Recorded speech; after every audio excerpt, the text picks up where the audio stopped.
Assalamualaikum warahmatullahi wabarakatuh. Halo teman-teman, selamat datang di channel ini, tempat kita membahas berbagai perspektif filsafat, spiritualitas, dan kehidupan. Hari ini kita akan mengupas lebih dalam sebuah topik menarik. Perbedaan mendasar antara filsafat stoicisme dan konsep alam dalam Islam. Tidak hanya sekadar membandingkan, kita juga akan melihat relevansi kedua pandangan ini dalam kehidupan modern. Mari, simak pembahasan ini sampai selesai. Pertama-tama kita kenalkan dulu, apa itu stoicisme? Mari kita mulai dengan memahami stoicisme. Stoicisme adalah salah satu aliran filsafat Yunani kuno yang berkembang pada abad ketiga sebelum Masehi. Filsafat ini lahir di masa Zeno of Citium, yang mengajarkan bahwa kebahagiaan sejati dicapai dengan hidup selaras dengan alam dan mengembangkan kebajikan. Stoicisme kemudian berkembang melalui karya-karya Seneca, Epictetus, dan Marcus Aurelius. Stoik percaya bahwa dunia ini diatur oleh prinsip rasional yang mereka sebut logos. Logos adalah hukum alam yang mengatur segala sesuatu.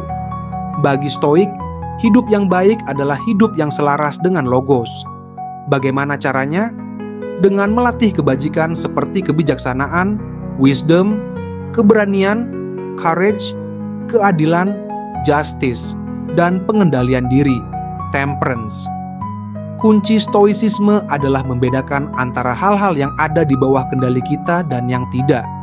Pikiran, tindakan, dan keputusan adalah hal-hal yang bisa kita kendalikan. Sebaliknya, hal-hal seperti opini orang lain, nasib, dan kematian ada di luar kendali kita, sehingga harus diterima dengan lapang dada. Setelah pengenalan stoicisme, mari kita ulas konsep alam perspektif stoicisme versus Islam. Sekarang kita beralih ke Islam. Dalam Islam, konsep alam atau hal mencakup seluruh ciptaan Allah yang tunduk pada hukum-hukumnya yang dikenal sebagai sunnatullah. Alam bukan hanya sekadar sistem rasional seperti yang dipahami dalam stoicisme, tetapi juga merupakan manifestasi dari tanda-tanda kebesaran Allah atau ayat.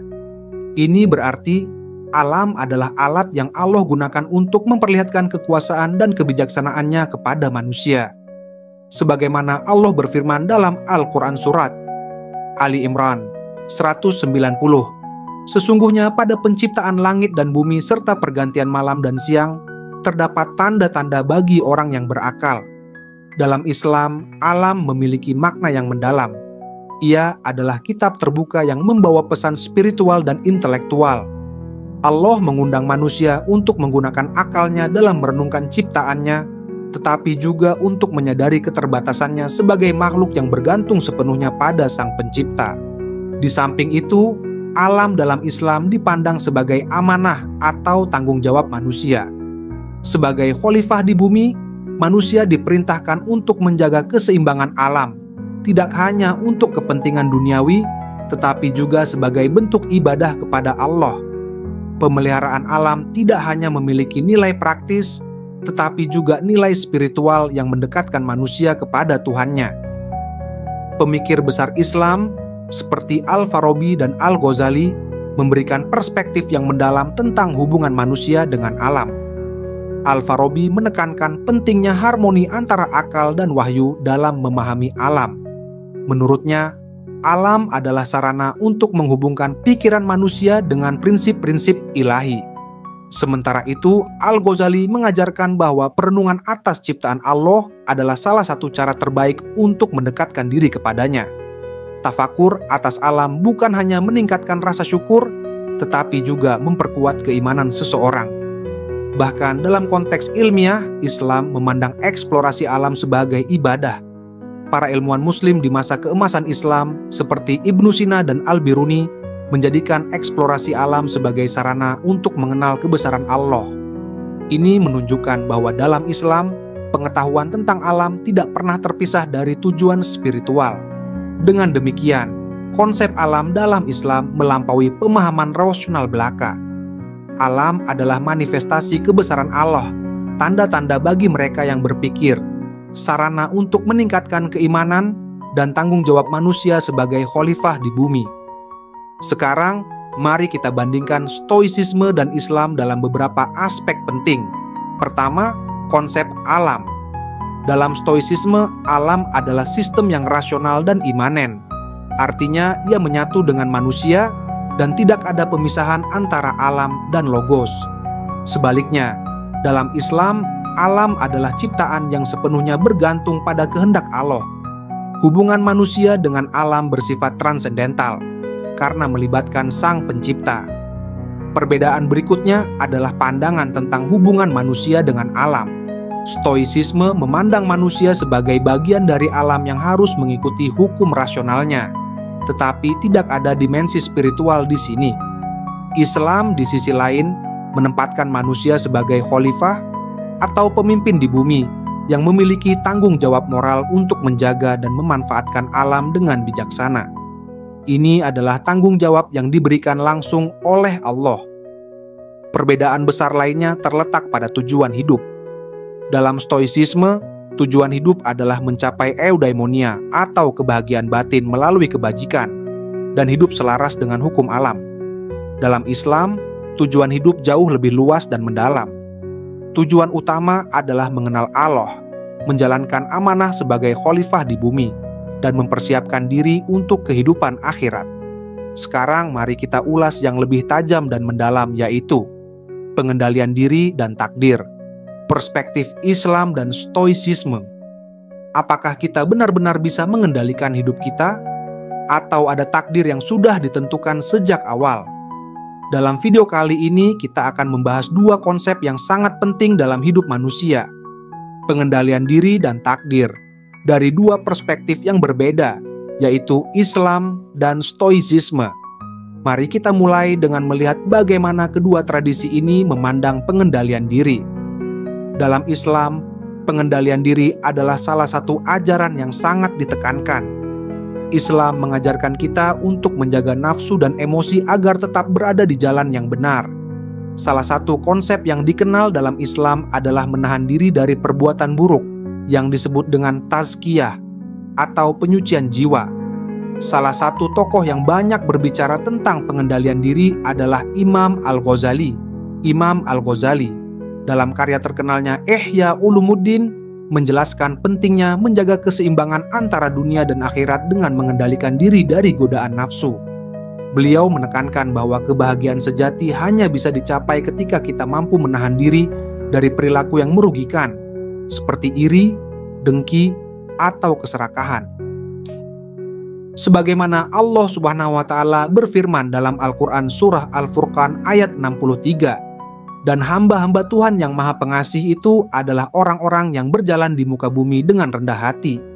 Ini adalah gambaran tentang bagaimana seseorang yang mengendalikan dirinya bisa hidup dengan penuh kebijaksanaan dan kedamaian.